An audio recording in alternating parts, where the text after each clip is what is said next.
اب میں آپ کو بتاتی ہوں کووڈ کے اندر اسپیسیفک ہوا یہ تھا, تمام لوگوں کی شادیاں تو ہو رہی تھی لیکن بہت سادگی سے ہو رہی تھی, نکاح کر رہے تھے. اسلامک پوائنٹ آف ویو سے بھی دیکھیں تو صرف اور صرف نکاح کیا جاتا ہے. اب ششکے اتنے ہو گئے ہیں کہ ہمارے جو ماں باپ ہیں وہ اپنے بچوں کی شادی نہیں کروا پا رہے. جب ماں باپ نہیں کروا پا رہے شادی, اب بچوں کی طرف سے بھی پریشر ہوتا ہے کہ فلاں نے میرے دوست نے یہ لہنگا پہنا تھا, فلاں میرے دوست نے یہ والا ڈریس پہنا تھا تو مجھے بھی یہ ڈریس پہننا ہے, یا میرا فرنیچر جو اس کے گھر میں ہے اس سے بہتر ہونا چاہیے. آپ یہ دیکھیں کہ ایک ماں باپ کی, ایک باپ کی پوری زندگی کی جمع پونجی لگتی ہے کس چیز کے لیے, تاکہ اس کی بیٹی اچھے گھرانے میں جائے, تاکہ اس کی بیٹی کا جو کھانا ہے شادی کا وہ تمام لوگوں کو پسند آئے. لیکن ہمارے معاشرے کے اندر افسوس کے ساتھ جب ہم کسی کی شادی میں جاتے ہیں تو واپسی آتے وقت ایک بات ضرور کہتے ہیں کہ جانی کھانا تو اچھا تھا لیکن اس کھانے میں نمک تھوڑا سا کم تھا. جب آپ کی یہ ذہنیت ہوتی ہے, یہ آپ کا تاثر ہوتا ہے, تو وہ معاشرہ نہ تو ترقی کر سکتا ہے اور نہ اس کی نوجوان عوام جو ہے اس سے آپ کوئی اچھا لیڈر بننے کی توقع کر سکتے ہیں. کیا بات. ان کی جو چیز مجھے اٹریکٹ کی ہے وہ ان کا کلر نہیں, ان کے کلر کی وجہ سے جو تضاد چل رہا ہے وہ نہیں, بلکہ یہ ایک آپ دیکھیں کام کر رہی تھی کسی کے گھر میں, اس کے بعد یہ پارلیمنٹ تک پہنچی. سب سے بڑی چیز یہ ہے, اگر ہمیں سیکھنی ہو نا اپنی زندگی میں, اگر ہمیں یہ سیکھنا ہو, ہم سمجھتے ہیں کہ پیسہ اگر کسی کے پاس ہوتا ہے کامیاب صرف وہ ہوتا ہے. ایسا ہی ہے, بہت سارے لوگوں کو ایسا لگتا ہے, ہاں بہت سارے لوگوں کو ایسا لگتا ہے کہ اگر میرے پاس پیسہ نہیں ہے, میں غریب ہوں, تو میں کبھی کامیاب نہیں ہو سکتا. دیکھیں کامیابی کا جو تعلق ہے وہ آپ کے پیسے سے نہیں ہے, وہ آپ کے پیشن سے ہے, جو آپ ہے اس سے ہے.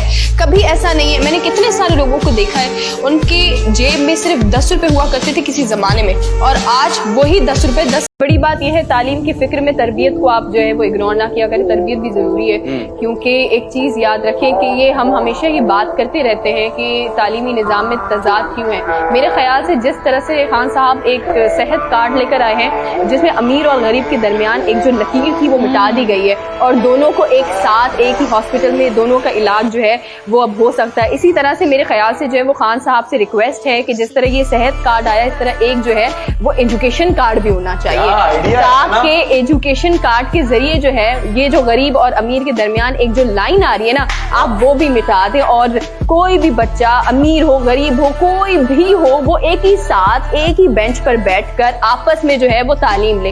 آپ دیکھیں کہ جو امیر ہوگا بہت ساری ایسی چیزیں جو اسے نہیں آتی اپنی زندگی میں وہ غریب سے سیکھے گا, غریب امیر سے سیکھے گا, دونوں جب ساتھ ہوں گے تو ایک الگ ہی بات سامنے آئے گی. کرے ایک چیز میں آپ کو بتاتی ہوں وہ یہ ہے آپ کا بلیف سسٹم, یعنی کہ آپ کا دماغ بہت کچھ کر سکتا ہے. اگر آپ کو بلیف ہے تو آپ اپنے اوپر بلیو رکھیں, اپنے آپ سے بات کریں, یعنی پازیٹیو بات کریں. سب سے زیادہ کہا جاتا ہے کہ دوسروں سے ہم بات کر رہے ہوتے ہیں, ایسا نہیں ہے, آپ اپنے آپ سے اکیلے میں بات کریں, لیکن اپنے آپ سے اکیلے میں پازیٹیو بات کریں, کیونکہ جو آپ کے مسئلے ہیں آپ دوسروں کو نہیں بتا پا رہے, اس کا حل آپ کے اندر موجود. ہم ڈاکٹر کے پاس جاتے ہیں اور ڈاکٹر کے پاس جا کر ہم کہتے ہیں کہ ہمیں بہت زیادہ پین ہو رہا ہے, ٹھیک ہے, اور ڈاکٹر کو پتہ چل جاتا ہے کہ یہ انسان اسٹریس میں ہے یا اس کو کوئی بیماری ہے. ڈاکٹر کیا کرتا ہے کہ آپ کو ایک ایسی گولی دیتا ہے جو کچھ نہیں ہوتی, یعنی کہ وہ صرف بھوسے کی گولی ہوتی ہے, اس میں کوئی بھی چیز میں جو ہے وہ نہیں ہوتی, یعنی وہ آپ کے لیے دوائی نہیں ہوتی, لیکن وہ آپ کے دماغ کے ساتھ کھیلتا ہے. وہ آپ کو کہے گا کہ یہ جو ہے وہ میں نے یہاں سے منگوائی ہے آپ کے لیے, آپ کے درد کے لیے منگوائی ہے, اور اس کے بعد آپ کھاتے ہیں تو 2 دن میں آپ ٹھیک ہو جاتے. کیوں؟ کیونکہ آپ نے اپنے دماغ پر بلیو کیا, ڈاکٹر کی بات پر بلیو کیا. اور اگر آپ اسی طرح سے اپنے اوپر بلیو کریں گے, یعنی اگر آپ نیگیٹو سوچنا چھوڑ دیں, آپ ہمیشہ یہ سوچیں کہ میں یہ کر سکتا ہوں, ایسا ممکن نہیں ہے کہ آپ نہیں کر سکتے. سو جسٹ بلیف سسٹم پر یقین رکھیں, دوسروں پر یقین نہ رکھیں. لوگ آپ کو ہمیشہ جھکانے کی کوشش کریں گے, آپ نے صرف اپنے اوپر یقین کرنا ہے. ایک پل میں ایک صدی کا مزہ ہم سے پوچھیے, 2 دن کی زندگی کا مزہ ہم سے پوچھیے. بھولے ہیں رفتہ رفتہ انہیں مدتوں میں ہم, قسطوں میں خودکشی کا مزہ ہم سے پوچھیے. آغاز عاشقی کا مزہ آپ جانیے, انجام عاشقی کا مزہ ہم سے پوچھیے.